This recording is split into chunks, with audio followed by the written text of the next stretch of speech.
హరే కృష్ణ హరే కృష్ణ ప్రభుజులకి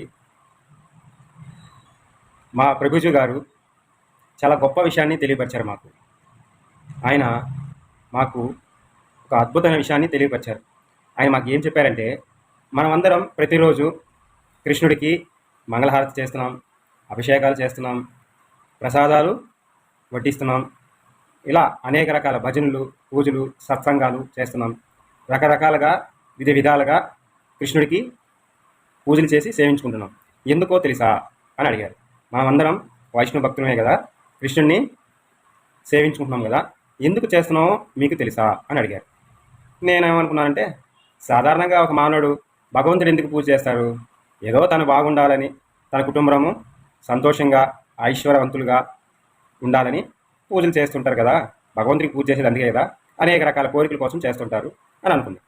మరలా ఏమనుకున్నానంటే, కొంతమంది జీవితంలో ఇరకతి చెంది, ఏందో ఈ జీవితం ఇంకా వద్దు, నిరంతరం భగవంతుని సేవించుకుంటూ వైరాగ్యం చెంది భగవంతుడిలోకి కలిసిపోదాం అని కొంతమంది పూజలు చేసుకుంటుంటారేమో అని అనుకున్నాను.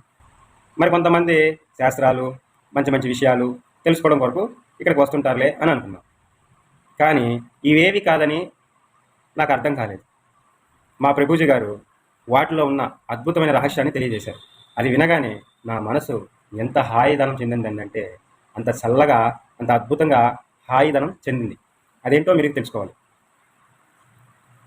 మనం భోజనం చేయాలంటే ఫస్ట్ మనం ఏం చేస్తాం? భోజనం చేయాలంటే ఫస్ట్ ఆలోచిస్తాం. పనికి పోవాలి కదా, ఆ పదార్థం కావాలంటే పనికి వెళ్ళాలి.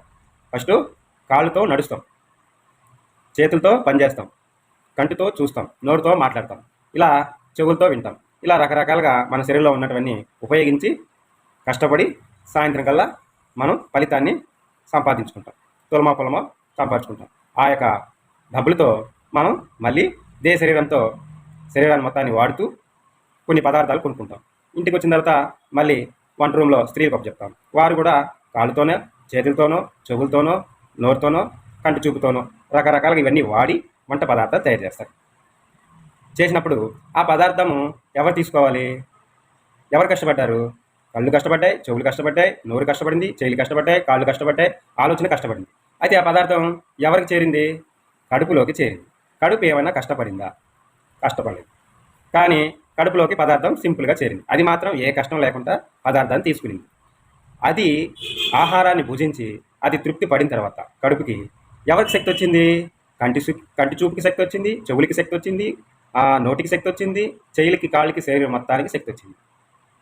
మీకు బాగా అర్థమైంది అనుకుంటాను. మన ఆహారం కడుపులో వేస్తే అది ఏ కష్టమో చేయలే, కష్టపడిందేమో శరీరం మొత్తం. కడుపులో వేస్తే అదేమో కష్టపడకుండా హాయిగా తినింది. అది తిన్నంత మాత్రాన శరీరం మొత్తానికి శక్తి వచ్చింది.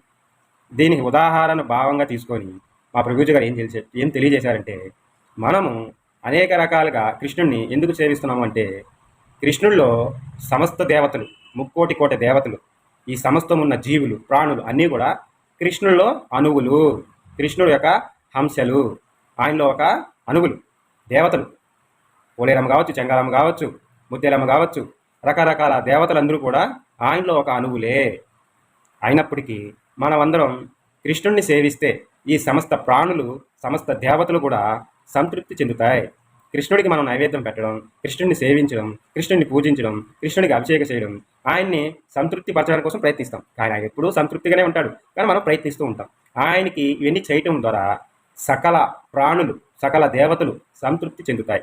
తద్వారా ఈ గాలి, నీరు, ఆకాశం అన్నీ కూడా క్రమశిక్షణగా వారి యొక్క పనులు అవి చేసుకుంటూ ఉంటాయి. అంటే కడుపులో ఫుడ్ వేస్తే శరీరం మొత్తానికి శక్తి వచ్చి ఎలా పనులు చేసుకుంటున్నాయో, కృష్ణుడిని ఒక్కడిని ఆరాధిస్తే ఈ యొక్క సమస్త దేవతలు కూడా, సమస్త జీవులు కూడా, సమస్త భూతాలు కూడా వాటి యొక్క పనులు అవి సక్రమంగా పని చేసుకుంటాయి. అంటే మనం ఎందుకు పూజ చేస్తున్నాం? లోక కళ్యాణం కోసం పూజ చేస్తున్నాం. సమస్త ప్రాణుల కోసం, సమస్త దేవతలు, సమస్త ప్రకృతులు అన్నీ కూడా సక్రమంగా పని చేసుకోవాలని, ప్రతిదీ కూడా సక్రమంగా నడుచుకోవాలని కృష్ణుడిని మనం ఆరాధిస్తున్నాం. ప్రతి దినము మనము 3ంటికి ఎందుకు లేస్తున్నామంటే, ఈ లోక కళ్యాణం కోసం. ఇవన్నీ కూడా సక్రమంగా నడుచుకోవాలంటే మనము ఆ శ్రీకృష్ణ పరమాత్మని ప్రతి దినము ఆరాధించాలి, పూజించాలి, సేవించాలి, సేవలు చేయాలి. మనం చేసే ఒక పూజ సమస్తానికి తృప్తి చెందుతుంది అని మా ప్రభుజీ గారు తెలపగానే నా హృదయం ఎంతో హాయిగా ఉంది. ఆహా, ఇంత గొప్ప పని మన ద్వారా మన ప్రభుజీ గారు చేయిస్తున్నారా? ఆహా, ఎంత ధన్యంరా! ఇంతకాలం నా కోసం, నా ఇంటి కోసం చేసుకున్నా. అందులో ఏం పెద్ద తృప్తి అనిపించలా. ఎందుకంటే అక్కడ ఎప్పుడూ దుఃఖమే. ఇది లేదని, అది లేదని, అది చేయలేదని, ఇది చేయట్లేదని ఏదో ఒక వంక పెట్టి అంటూనే ఉంటారు. అక్కడ ఎప్పుడు కూడా తృప్తి చెందలేకపోయినాను. ఈ ఒక్క విషయంలో నేను చాలా తృప్తి చెందాను. ఎందుకంటే నాది ఇక్కడ మా ప్రభుజీ గారు శ్రీకృష్ణ పరమాత్మ ఇలా చేయిస్తున్నారా అని చాలా సంతోషపడ్డాను. కాబట్టి మనం వైష్ణవ భక్తులకి చాలా రుణపడి ఉన్నామని పూర్తిగా అర్థమైంది. వైష్ణవ భక్తుల్ని గౌరవిద్దాం, వైష్ణవ భక్తులకి వీలైనంత వారికి సహకరిద్దాం. హరే కృష్ణ. మరొక విషయం ఏంటంటే మనం కూడా ప్రతి దినము రాలేము. ఎందుకంటే మనకి అనేక రకాల కర్మలు ఉండడం వల్ల వాటికి బంధంలో చిక్కుపడి ఉంటాం. వారం అంతా పనిచేసుకున్న వారంలో ఒక రోజు ఆదివారంలో 2 గంటలు కేటాయించి మన శ్రీకృష్ణ పరమాత్మ పాద పద్మముల దగ్గరికి, ఇస్కాన్ టెంపుల్ దగ్గరికి, మన ముత్యాలమ్మ గుడి దగ్గర వీధిలో ఉన్నది, అక్కడికి మీరు దయచేయండి. ఆ శ్రీకృష్ణ పరమాత్మని సేవించుకోండి. మీరు కూడా పునీతులు అవ్వండి. ఒక విషయాన్ని అర్థం చేసుకోండి. మనం ఆ 2 గంటల సమయం కూడా ఆలోచిస్తుంటాం. ఈ పని అయిపోద్ది, ఆ పని అయిపోద్ది, వీళ్ళకి ఇబ్బంది అవుతుంది, వాళ్ళకి ఇబ్బంది అవుతుంది, మనకి ఇబ్బంది అవుతుంది అనుకుంటుంటాం. ఒకసారి ఆలోచించండి. మన కోసం శ్రీకృష్ణ పరమాత్మ ప్రతి నిత్యము, ప్రతి నిమిషము, ప్రతి సెకండు మన కోసం నిరంతరం ప్రతి ఒక్క జీవిలో సూక్ష్మాతి సూక్ష్మంగా భగవంతుడు కొలివై ఉండి ప్రతి ఒక్క ఇంద్రియాలని ప్రక్రియ క్రమంగా నడిచేటట్టు వర్క్ చేస్తూ ఉన్నారు లోపల. ప్రతిదీ కూడా పర్ఫెక్ట్గా నడుచుకునేటట్టు చూసుకుంటూ లోన్ ఉన్నాడు. ఆయన మనం గాలి పీల్చడానికి, గాలి వదలడానికి, మాట్లాడడానికి, చూడడానికి, వినడానికి ఇవన్నీ కూడా ఆయన సక్రమంగా ఇలా కూర్చొని చూసుకుంటున్నాడు. ఆయన కానీ నేను లక్ష్మీ తల్లితో ఒక 1 అవర్ మాట్లాడాలి, నాకు టైం లేదు అని కానీ లక్ష్మీ తల్లి దగ్గరికి వెళ్ళి కూర్చొని ఆయన ఓపికగా మనలందరినీ 1 అవర్ విడిచిపెట్టేశాడు అనుకోండి, మన పరిస్థితి ఏంటో ఒకసారి ఆలోచించండి. గిల్ల గిల్ల గిల్ల గిల్ల గిల్ల గిల్ల కొట్టుకొని కింద బల్లిలా తనకలాడతాం. ఎందుకు? ఆ శ్రీకృష్ణ పరమాత్మ మన హృదయంలోంచి ఎప్పుడైతే తప్పుకుంటాడో శ్వాస ఆగిపోద్ది, కన్సూపర్ ఉండదు, మాటలు రావు, వినపడదు, శరీరం మొత్తం పనిచేయదు. మరి ఆయన 1 అవర్ మనల్ని నాకు బిజీగా ఉన్నాను, నాకు పని ఉంది అని అంటే మన పరిస్థితులు ఏంటో ఒకసారి ఆలోచించండి. ఆ క్షణంలో కూడా మనకు అర్థం కాదు మనం ఎందుకు గిలగిలగా కొట్టుకుంటున్నామని. పరమాత్ముడు కూడా పక్కకి వెళ్ళాడనేది కూడా మనకు తెలియదు. అర్థం చేసుకోవాలి మనం.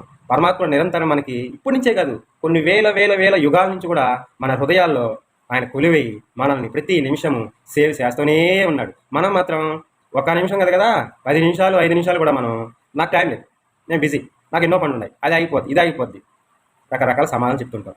అలా కాదు. మీరు అర్థం చేసుకోండి.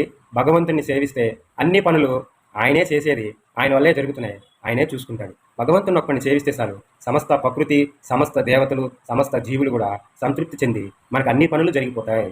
హరే